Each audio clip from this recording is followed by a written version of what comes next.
네, 오늘 여러분과 같이 상고할 말씀은 히브리서 3장 1절부터 9절 말씀을 본문 삼아서 모세보다 우월하신 예수 그리스도라는 주제를 가지고 같이 은혜 나누는 시간 갖도록 하겠습니다.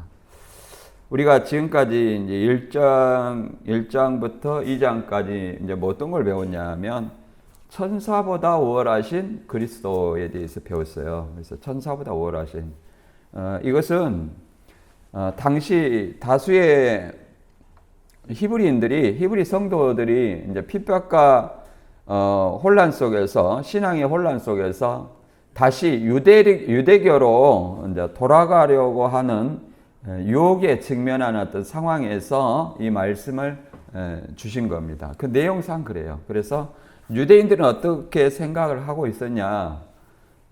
예수님이 하나님의 아들이라 하면서 십자가에 돌아가신다는 거예요. 천사는 영원한 존재인데, 그러면 천사보다 못한 존재가 어떻게 메시아가 될 수 있느냐, 이런 어떤 사상을 가지고 있었다.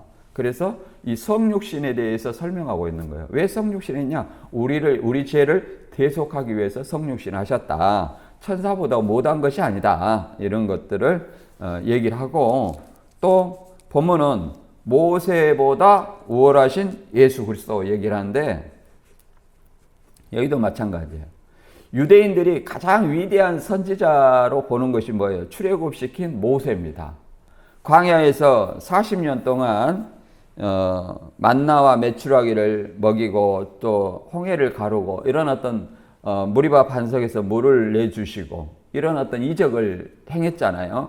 이런 어떤 놀라운 어떤 이적을 행한 예수보다 모세를 더 위대하게 생각했어요. 그래서 모세와 예수를 비교해서 모세보다 더 위대한 분이 누구다? 예수다. 이렇게 본문을 설명하고 있는 겁니다. 그래서 이 말씀을 통해서 모세의 인도를 받던 이스라엘의 불순종할 때 광야에서 멸망당한 것 같이 예수에 대한 어떤 신앙을 배반할 경우 심판받을 것을 경고하고 있는 내용입니다. 신천지에서 신천지 떠나면 배도자다 해가지고 여러 가지 그 경고의 내용들이 다 어디에 해당되냐면 여기에 해당되는 거예요. 복음을 믿는 자들에게 해당되는 거예요. 쉽게 말해서 한 번 비침을 얻고 타락한 자들은 다시 회개할 수 없나니 저희는 예수님을 다시 십자가에 못 박는 거다. 그러잖아요. 십자가에 2번 못 박는 거. 이거는 이만희를 못 박는 것이 아니에요. 십자가를 못 박는 거. 이렇게 말하는 것은 그리스도인들에게 경고하고 다시 올바른 어떤 복음을 믿게 하려는 어떤 얘기지, 그들에게 멸망을 선포하기 위한 말씀이 아니라는 거예요. 그리고 베드로후서 2장 20절 이하에 그러잖아요. 의의 도를 안 후에 저버리면 개돼지다, 이런 말이 있죠. 그것도 마찬가지예요. 신천지 이만희 말을 아는 것이 무슨 의의 도입니까? 의의 도는 그리스도의 도를 얘기하는 거예요. 그리스도가 하나님의 의예요. 다른 것이 하나님의 의가 아니라 그리스도를 알고 다시 세상으로 돌아간다는 거예요. 신천지는 신천지에서 기독교로 돌아간다 이렇게 말하지만 세상으로 돌아가는, 그것이 뭐예요? 배도라고 말할 수 있습니다. 복음을 믿는 자는 이미 새 언약 백성이다. 그래서 믿음을 떠나거나 교회를 떠나거나 언약을 어기는 거나 다 배도의 같은 말이에요. 그래서 그런 자들을 그렇게 경고하신 말씀이에요. 여기도 마찬가지예요. 모세 때 출애굽한 이스라엘 백성들에 대해서 설명하면서 불순종해서 다 광야에서 멸망당하지 않았느냐. 또 더 나아가서 가나안 정탐을 할 때 12지파 족장들이 그 가나안 정탐을 했지만 오직 여호수아와 갈렙만이 그들은 우리의 밥이다, 이렇게 하나님이 우리와 함께 하시니 저희들을 마땅히 우리 밥이다, 이렇게 얘기했지만 10지파는 하나님을 믿지 아니하고 인간의 눈으로 바라봐 가지고 우리는 그들 앞에 메뚜기와 같은 존재다, 이렇게 얘기를 한 거예요. 그러니까 하나님을 의지하면 내 마음이 어떻게 바뀌어지는 걸 알 수 있어요. 열지파는 하나님을 의지하지 않았어요. 인간의 눈으로 보니까 그들은 키가 장대하고 감히 우리는 해볼 수 없겠다 이렇게 마음먹은 거죠. 우리도 마찬가지입니다. 하나님이 항상 삼위일체 하나님께서 우리와 함께 하심을 우리는 믿고 이 신앙을 끝까지 붙드는 자에게 구원과 영생의 축복이 함께 있을 줄 믿습니다. 오늘 말씀을 한번 알아보면 본문에 이제 세 가지 주제로 한번 알아보는데, 진리의 큰 사도시며 대제사장이신 예수님을 대제사장이라고 얘기를 합니다. 또 사도라는 것은 보내심을 받은 자, 아포스톨로스, 이 보내심을 받은 자라는 뜻이에요. 하나님, 이게 12사도만 또 12사도, 바나바, 바울, 이런 사도만 사도라고 얘기하는 것이 아니라 예수님도 하나님으로부터 보냄을 받았기 때문에 사도라고 얘기하는 거예요. 여기서는 의미가. 그리고 대제사장이다 이런 어떤 의미는 예수님께서 자기만 이해할 뿐 아니라 백성의 죄를 위해서 속죄의 제물이 되셨기 때문에 대제사장이다 이렇게 말하는 내용이거든요. 그래서 이런 내용을 우리가 본문을 통해서 한번 알아볼게요. 그 다음에 두 번째는 이제 모세와 예수를 비교하면서 모세보다 우월한 그리스도를 이제 본문의 내용에서 많이 할애하고 있습니다. 모세보다 우월한 그리스도. 그것은 이제 이스라엘 유대인들이 모세를 위대한 선지자다 알고 있기 때문에 그를 들어서 그보다도 위대한 사람이 누구냐? 그리스도다 얘기를 하는 거죠. 그 다음에 세 번째는 광야 시대에 이스라엘의 어떤 불신앙을 설명하면서 그것을 우리의 오늘날의 거울과 경계로, 복음을 믿는 자의 거울과 경계로 주신 말씀입니다. 그래서 이 말씀을 본문을 통해서 한번 읽고 우리가 알아보도록 하겠습니다. 히브리서 3장 1절부터 9절까지입니다. 시작. 그러므로 함께 하늘의 부르심을 받은 거룩한 형제들아, 우리가 믿는 도리의 사도시며 대제사장이신 예수를 깊이 생각하라. 그는 자기를 세우신 이에게 신실하기를 모세가 하나님의 온 집에서 한 것과 같이 하셨으니, 그는 모세보다 더욱 영광을 받을 만한 것이 마치 집 지은 자가 그 집보다 더욱 존귀한 같으니라. 집마다 지은 이가 있으니 만물을 지으신 이는 하나님이시라.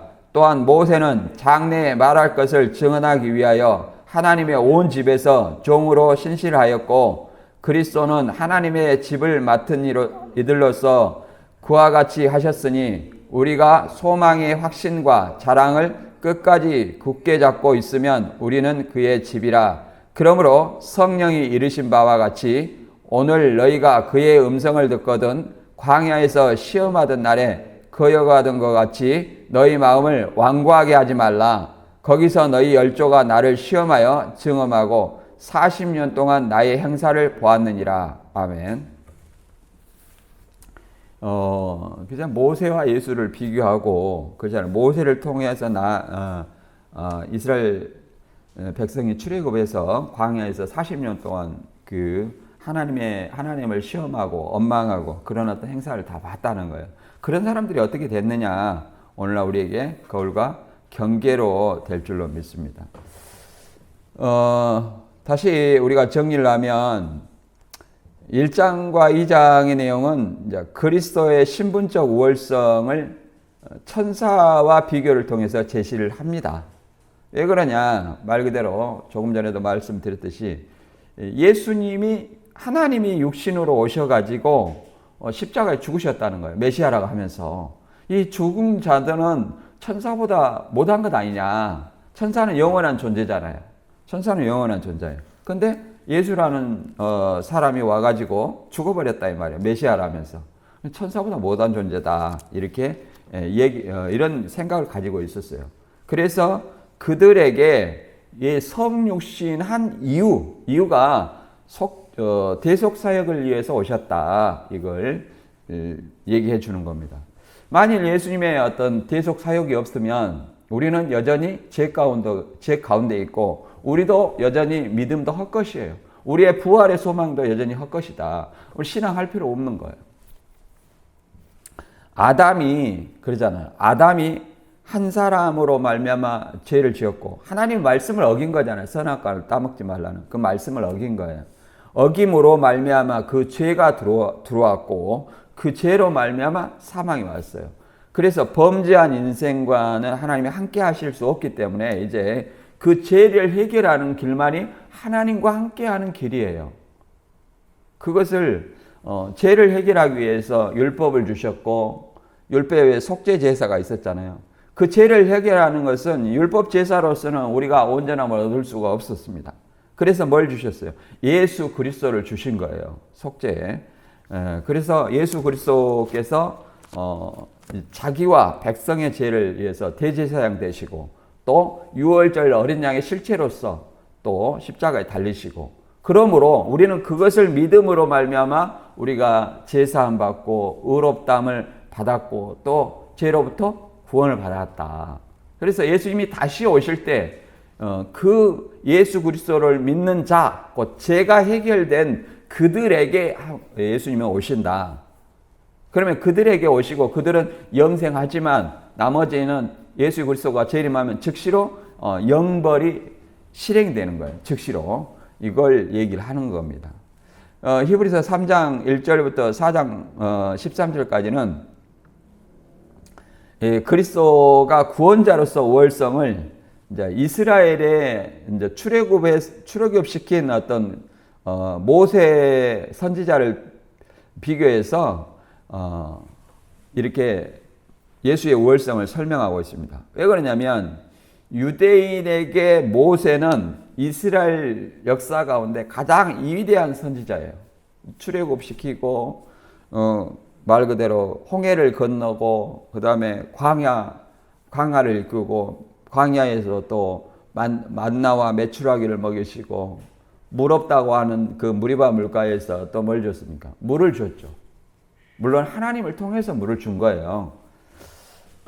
그런 어떤 위대한 선지자를 대비해가지고 그보다도 더 우월한 사람이 누구냐? 그리스도다. 이렇게 설명을 하고 있는 거예요. 그래서 본문 내용이 이제 한번 1절부터 한번 읽어보고 설명드리도록 하겠습니다. 히브리서 3장 1절 어려운 내용은 아니에요. 어려운 내용은 아닌데 우리가 다 알고 있는 내용, 우리 교회 다닌 사람은 다 알 수 있는 어떤 기본적인 상식 같은 내용인데 이런 어떤 상식 같은 내용도 제가 이렇게 상담을 통해서 들어보면 맨날 교회 안에서 믿어라, 순종해라, 말씀, 복음 하지만은 정작 그 수준 안에서 머물러 있는 거예요. 성경을 물어보면 모른다는 거예요. 그런 신앙을 뭐라고 말하냐면 어린아이와 같은 신앙이고 초보의 신앙이다. 이렇게 얘기를 할 수 있습니다. 히브리서 5장과 6장에 그렇게 말하고 있잖아요. 이제 우리도 지나가면 배우겠지만 그러나 우리는 항상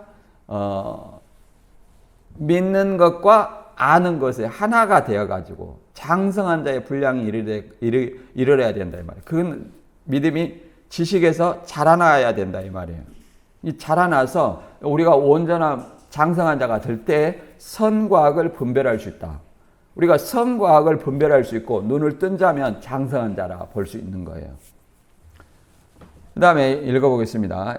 1절 그리스도와 함께 하늘의 부르심을 받은 거룩한 형제들아 우리가 믿는 도리의 사도시며 대제사장이신 예수를 깊이 생각하라 이렇게 얘기를 하고 있습니다. 그래서 그러므로 이제 인과관계죠. 그래서 부르심을 받은 거룩한 형제들아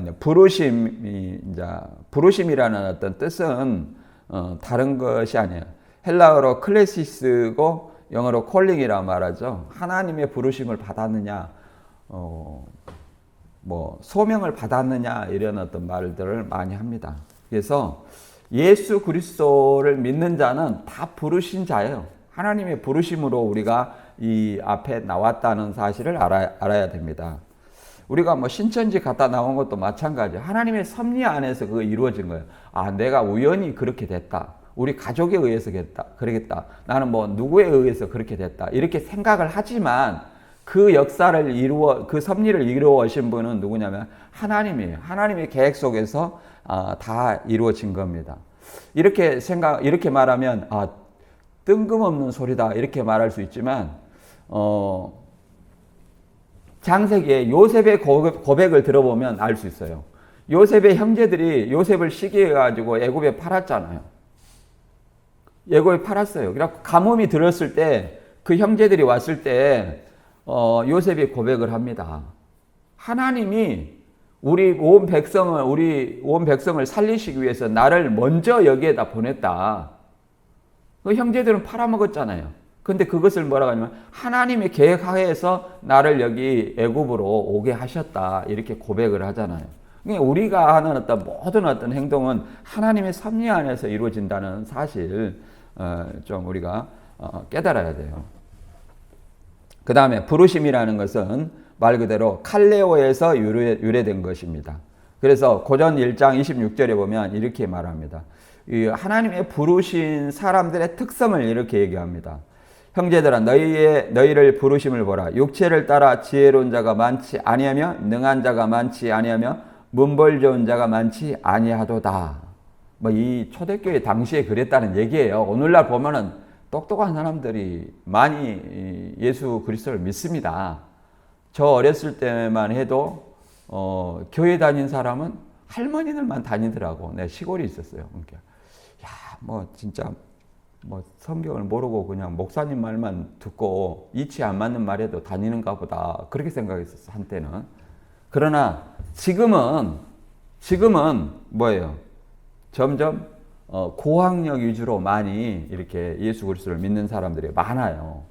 그리고 우리가 출애굽 사건을 보면 그 역사적 그 사건을 보면 이미 역사적으로 다 입증이 된 거예요. 출애굽 사건, 그다음에 홍해 건너는 사건, 광야의 그 사우디아라비아의 그 유적들, 그다음에 시내산 위에 그 불탄 바위, 하나님의 좌정하셨던 바위, 이런 걸 통해서 하나님이 살아계시구나 우리가 알 수 있습니다. 그런 가운데 우리가 이제 이렇게 불러 주셨다는 거예요. 그래서 이제 일어났던 지혜로운 자나 문벌 좋은 자가 많지 아니하다. 그리스도 안에서는 이런 걸 치지 않아요. 오직 뭘 치는 겁니까? 믿음이에요. 믿음. 부르심을 따라하는 믿음. 그래서 또 일어났던 부르심을 통해서 우리가 왔고, 또 믿는 도리의 사도시며 대제사장이 예수를 깊이 생각하라. 믿는 도리라는 것은 신앙 고백을 얘기합니다. 믿는 도리라는 것은 현대인의 성경에는 히브리서 4장 14절에 이 믿는 도리를 어떻게 번역했냐면 고백하는 신앙 이렇게 번역했어요. 현대인의 성경에서 고백하는 신앙. 그런데 히브리서 4장 14절에도 나오거든요. 그러므로 우리에게 큰 대제사장이 계시니 승천하시니 곧 하나님의 아들 예수시라. 우리가 믿는 도리를 굳게 잡을지어다.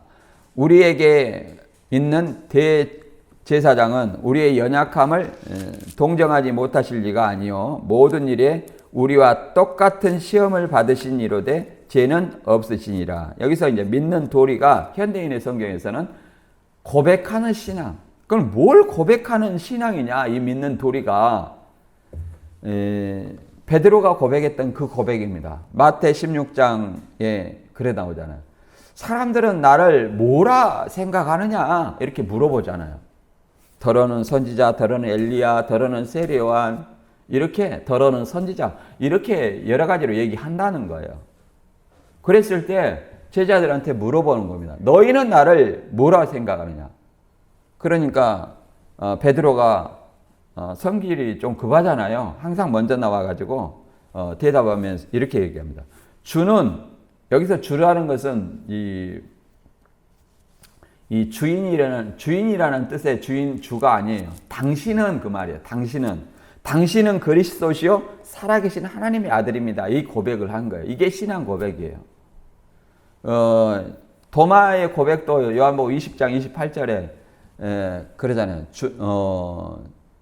예수님을 주와 하나님으로 이렇게 고백했죠. 이것이 신앙 고백이에요. 이 신앙 고백 위에 교회를 세운다고 그랬죠. 교회.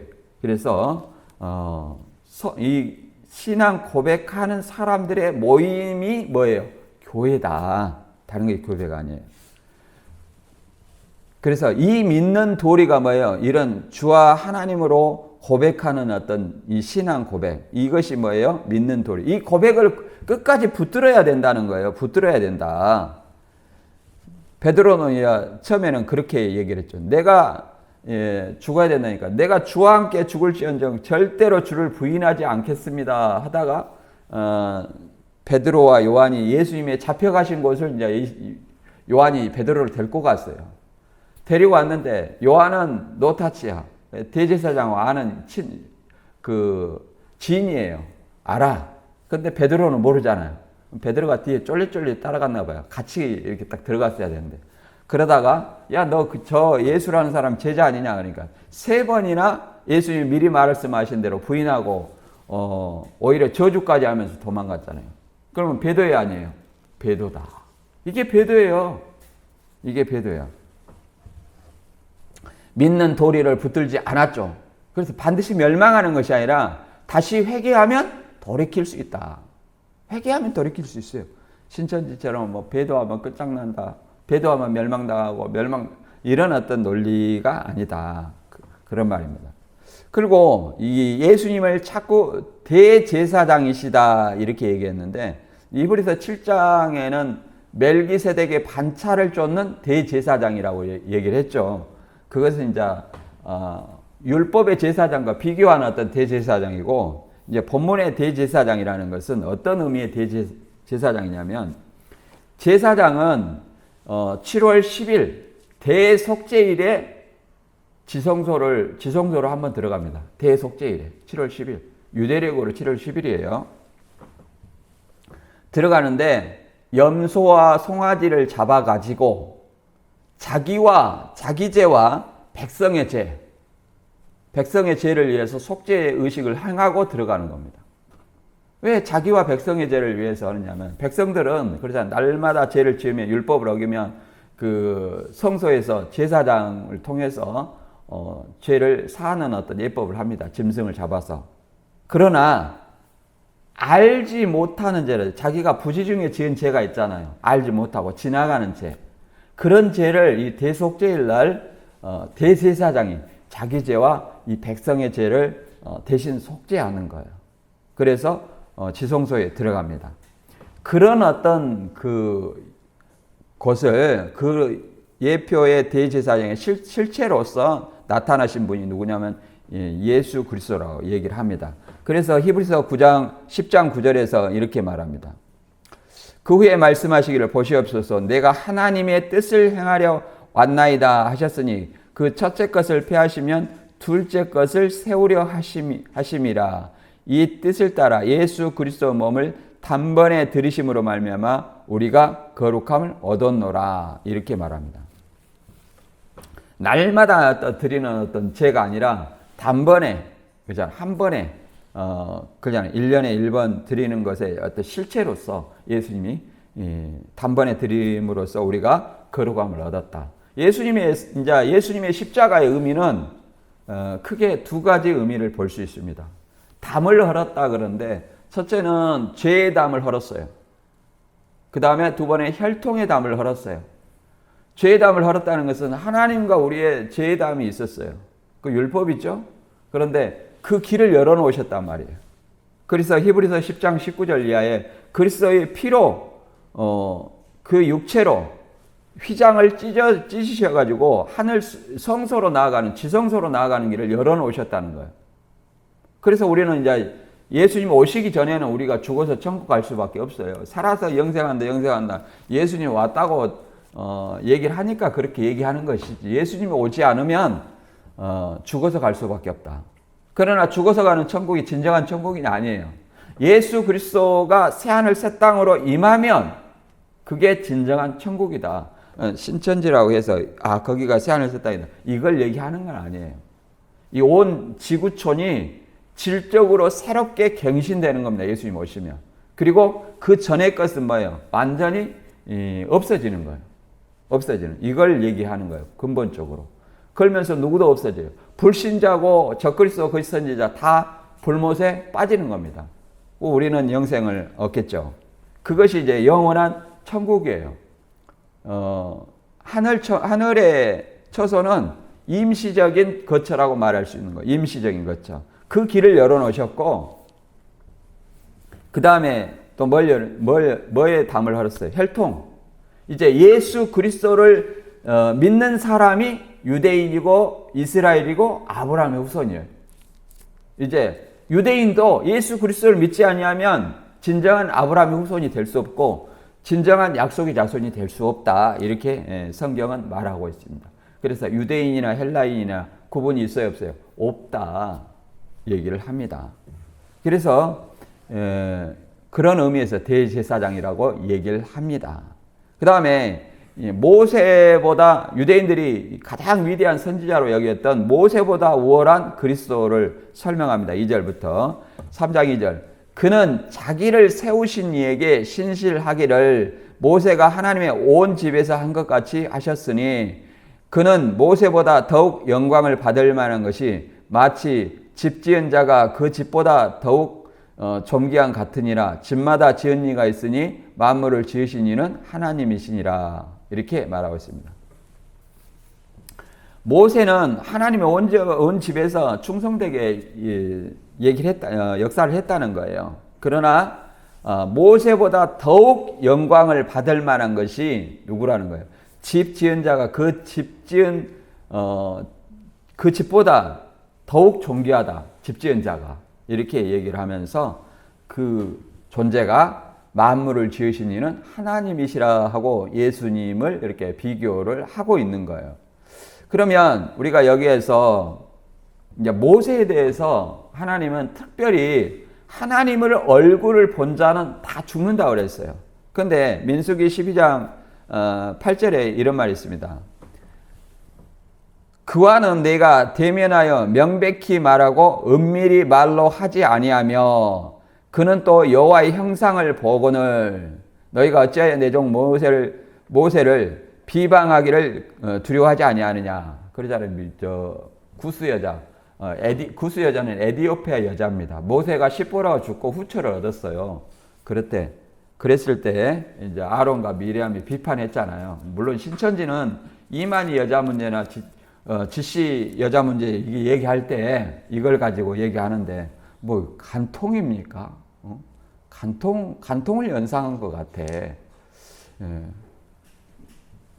근데 그런 건 아니에요. 후처예요, 후처. 쉽게 말해서 재혼을 얘기하는 겁니다. 재혼, 후처. 그것을 하나님이 죄였다면 하나님이 심판하시겠죠.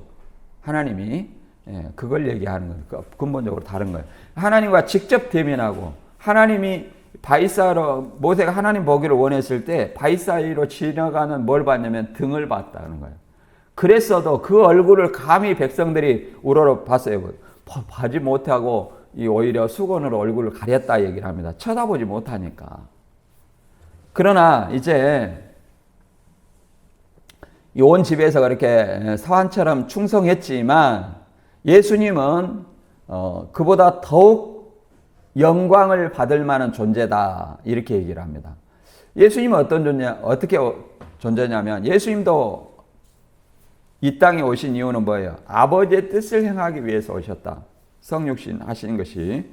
그래서 누가복음 22장 42절에 이렇게 말합니다. 십자가를 앞두고 아버지여 만일 아버지의 뜻이여든 이 잔을 내게서 옮기옵소서. 그러나 내 원대로 마시고 아버지 원대로 되기를 원합니다. 이렇게 얘기를 합니다. 내 원대로 되기를 마시고 아버지 원대로. 우리도 마찬가지예요. 내 뜻대로가 아니라 누구의 뜻대로? 아버지의 뜻대로. 내 뜻이 아버지의 뜻이 아니에요. 하나님의 말씀을 우리가 온전히 이해를 하지 못하면 내 뜻, 내 생각밖에 나올 수밖에 없어요. 그러나 마태 7장 21절의 말씀처럼 하나님의 뜻대로 하는 자가 천국에 다 들어간다는 거예요. 하나님의 뜻을 알지 못하고 귀신 쫓고, 요즘 귀신 쫓는 사람들 많더라고요. 능력 행하고 뭐 열심을 행했다고 이렇게 많은 권능을 행했다 이렇게 자랑을 그날에 한다는 거예요. 미리 말씀해 주신 거죠. 그날에 예수님 앞에서 자랑을 한다는 거예요. 그러나 예수님은 불법을 행하는 자들아 내게서 떠나가라 이렇게 말하는 겁니다. 그러면 이 하나님의 뜻을 알지 못하고 행하는 것은 내가 죽어라고 신앙을 해도 그러잖아요. 주여 주여 하고 자랑할 만큼 열심히 했다는 거예요. 그러면 그 결과가 천국이어야 되는데 어떻게 해요? 예수님은 그건 네 생각대로 열심히 한 것 아니냐. 이 불법자야 이렇게 말한다는 거예요. 그럼 누구 생각대로? 하나님의 뜻을 알고 뜻대로 행해야 된다. 이렇게 얘기를 하고 있습니다. 그래서 우리는 이 고전 4장 1, 2절의 말씀처럼 어떻게 해야 되냐. 사람이 마땅히 우리를 그리스도의 일꾼이 하나님의 비밀을 맡은 자로 여길지어다. 그리고 맡은 자에게 구할 것은 충성이니라. 이렇게 얘기를 합니다. 그래서 항상 우리가 뭐 세상 일과 우리 하나님의 일에 균형과 조화가 필요하다고 생각해요. 왜 그러냐면 물론 세상에 성경 보면 항상 우선권이 뭐냐면 하나님이에요. 그의 나라와 그의 의를 구하라. 그리하면 이 모든 것을 더해 주시라. 먹을 것 입을 것이 육체가 있을 때는 필요해요. 그러나 항상 어느 것이 우선순위인가 이게 문제죠. 우선순위인가. 돈이 안 필요한 사람 누가 있습니까? 물론 하나님은 돈 안 필요할까요? 사람이 필요해요. 사람이. 의식주가 필요하니까. 그러나 우리가 소망하는 부활과 영생하는 몸은 그렇잖아요. 부활과 영생하는 몸은 돈이 의식주가 필요 없는 몸이에요. 성령의 인도 아래 있으면 육체의 소욕을 이루지 아니하리라는 말씀이 진정으로 이루어지는 때가 뭐냐면 그리스도 재림 때예요. 재림 때. 그래서 우리는 그걸 소망하고 가는 거예요. 그걸 소망하고. 예수님을 뭐라고 하냐면은 만물을 지으신 이는 하나님이시라 이렇게 얘기하는데 하나님이시라 말하는데 히브리서 1장 2절에도 뭐라고 말합니까? 요한복음 1장이나 히브리서 1장 2절에 모든 날 마지막에 아들을 통하여 우리에게 말씀하셨으니 이 아들을 만유의 상속자로 세우시고 또 그로 말미암아 모든 세계를 지으셨느니라. 말씀이 뭐예요? 그리스도잖아요. 로고스로 그리스도예요. 그리스도가 뭐예요? 하나님이잖아. 그래서 성자로 말미암아 모든 세계를 지었다. 요한복음 1장에 1절 이하에 그렇게 말하잖아요. 그래서 만물이 예수 그리스도로 말미암아 지어졌다 이렇게 설명하고 있습니다. 그래서 예수님이 만물을 지으신 뭐예요? 하나님이라고 얘기를 하고 있는 겁니다. 그 다음에 모세는 종으로서 충성했지만 예수님은 아들로서 충성했다고 얘기를 합니다. 모세는 종으로서 충성했다. 분명히 다르죠. 3장 5절과 6절에 보면 또한 모세는 장래 말할 것을 증언하기 위하여 하나님의 온 집에서 종으로서 신실하였고 그리스도는 하나님의 집을 맡은 아들로서 그와 같이 하셨으니 우리가 소망의 확신과 자랑을 끝까지 굳게 잡고 있으면 우리가 그의 집이라. 그러잖아요. 모세는 장래에 말할 것을 증언하기에 하나님의 온 집으로서 신실하였고 종으로서 신실하였고 그러니까 온 집이라는 것은 말 그대로 이스라엘 민족을 얘기하는 거예요. 1차적으로. 물론 다른 뜻도 있습니다만 이스라엘 집을 얘기하고 그 다음에 거기서 장래에 말할 것 그러니까 요한복음 4장에도 사마리아 여자니 모세가 말한 그이냐 이렇게 얘기를 하고 그러잖아요. 또 요한복음 5장에서도 모세를 믿었다면 나를 믿었을 것이다 이렇게 말하잖아요. 그래서 또 신명기 18장 18절에 보면 모세와 같은 선지자 하나를 보내줄 것이다 이렇게 얘기했잖아요. 근데 모세와 같은 선지자가 누구예요? 사도행전 3장 23절인가 이렇게 보면 모세와 같은 선지자는 누굽니까? 예수 그리스도라고 얘기해요. 베드로가 예수 그리스도다 이렇게 얘기를 합니다. 3장 22절과 23절에 그렇게 말하죠. 모세와 같은 선지자는 누구다? 예수 그리스도다 얘기를 합니다. 그래서 그리스도는 하나님의 집을 맡은 아들. 여기서 하나님의 집이 뭐라고 그랬어요? 우리가 소망의 확신과 자랑을 끝까지 굳게 잡고 있으면 우리가 그의 집이다. 우리가 하나님의 집이라는 거예요. 성도들이. 뭘 끝까지 붙고 소망의 확신과 자랑을 끝까지 잡고 있으면 이렇게 얘기를 합니다. 그 말은 무슨 말이에요? 가지가 나무에 붙어 있으면 그 말이에요. 믿음의 도리를 끝까지 견고히 붙들고 있으면 그 말입니다.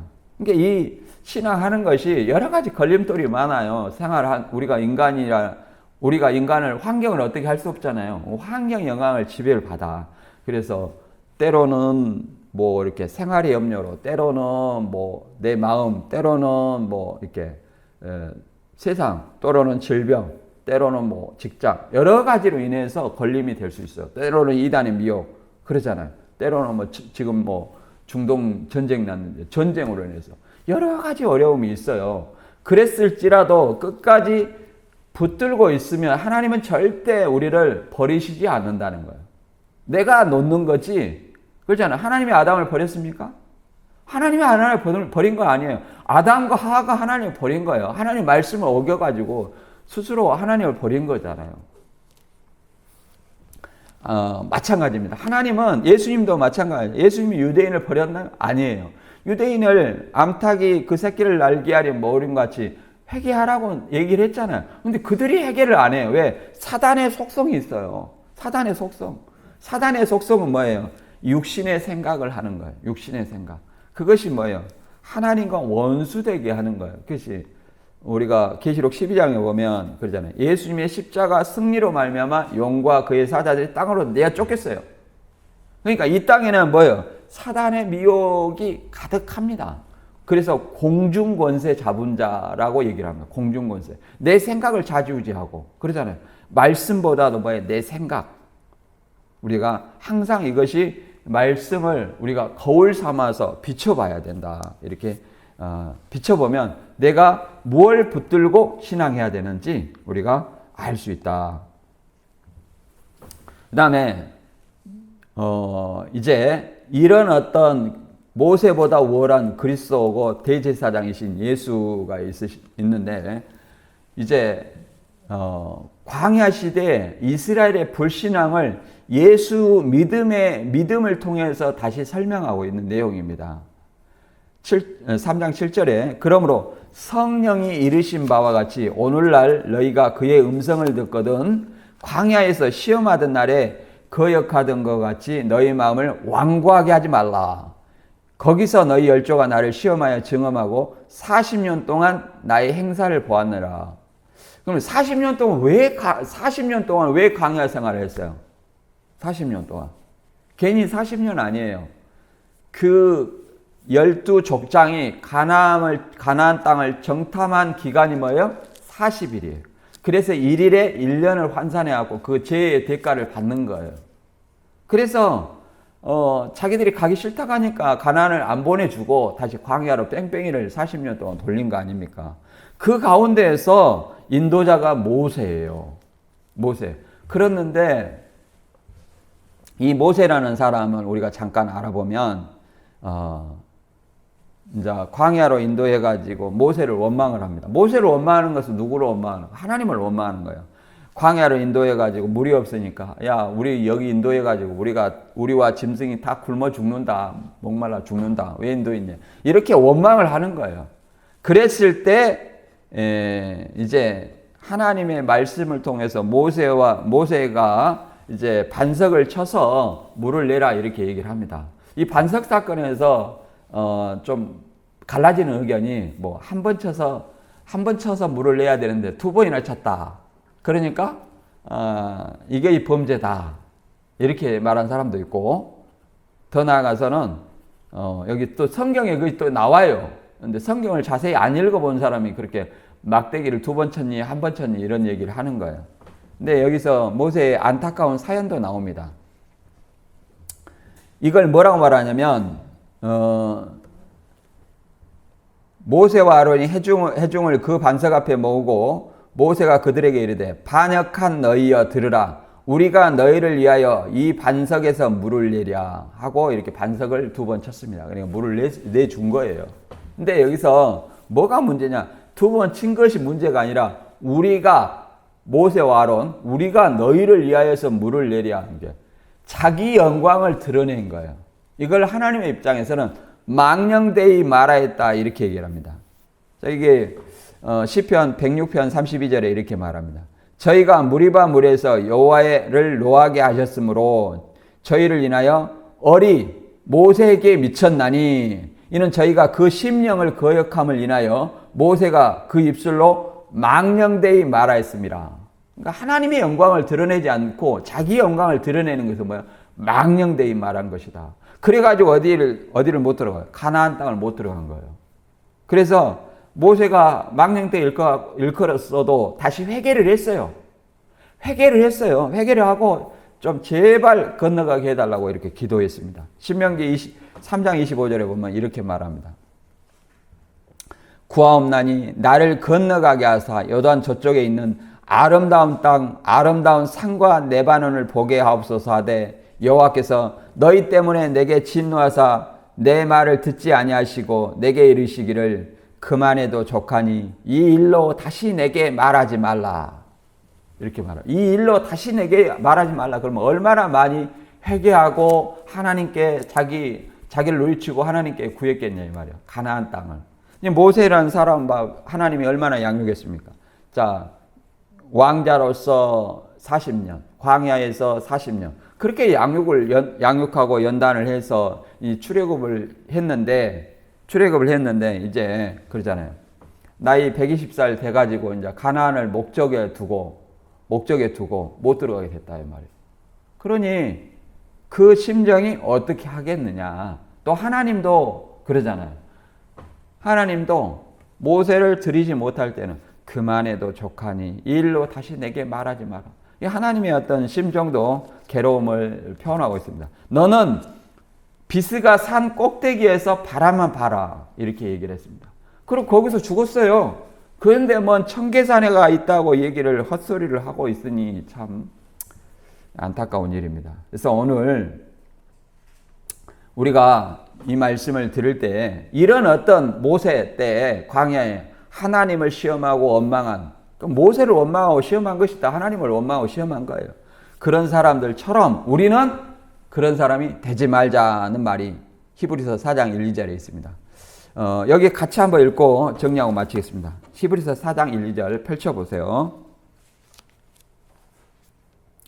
히브리서 4장 1, 2절 시작. 그러므로 우리는 두려워할지니 그의 안식에 들어갈 약속이 남아있지라도 너희 중에 혹 이르지 못할 자가 있을까 함이라. 그들과 같이 우리도 복음 전함을 받은 자이나 들은 바 그 말씀이 그들에게 유익되지 못한 것은 듣는 자가 믿음에 결부시키지 아니함이라. 듣는 자가 믿음에 화합하지 않았다. 결부시키지 않았다. 그러잖아요. 두려워하라는 거예요. 안식에. 그들의 안식은 뭐예요? 가나안 땅이었죠. 이르지 못할 자가 1세대가 들어가지 못했잖아요. 오직 여호수아 갈림만이. 오늘 그 사람들의 그 당시의 복음은 가나안 땅이에요. 기쁜 소식이죠. 오늘날 우리의 복음은 뭡니까?